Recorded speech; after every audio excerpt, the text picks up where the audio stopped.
Saturday morning, the Fairfield Chamber of Commerce held another legislative forum. The discussion kicked off with the resident asking legislators about the controversial fetal heartbeat bill. The bill proposes to ban abortions after a heartbeat is detected, which could be as soon as 6 weeks. Senator Rich Taylor is a strong opponent of this legislation. It's a health care issue, and that's something a woman should decide for herself. Government shouldn't be involved in those decisions. None of us are doctors.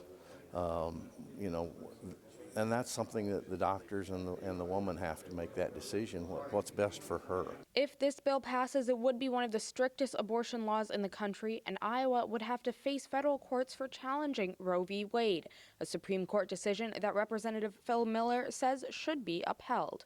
The Supreme Court of the United States of America voted 7-2 that privacy extends to a woman's reproductive health care, and that's been our law of the land for almost a half a century. Planned Parenthood of the Heartland has been actively challenging the bill and asking lawmakers to reconsider.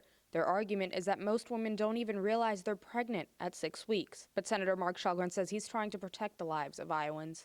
I don't really give a lot of credence to Planned Parenthood because no matter what we do in order to protect life, they're going to fight against that. When KTVO asked Representative Dave Heaton, he declined to comment, saying he didn't want to talk about it.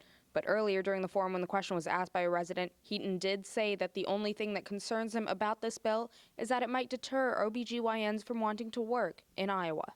In Fairfield, Aish Menon, KTVO News.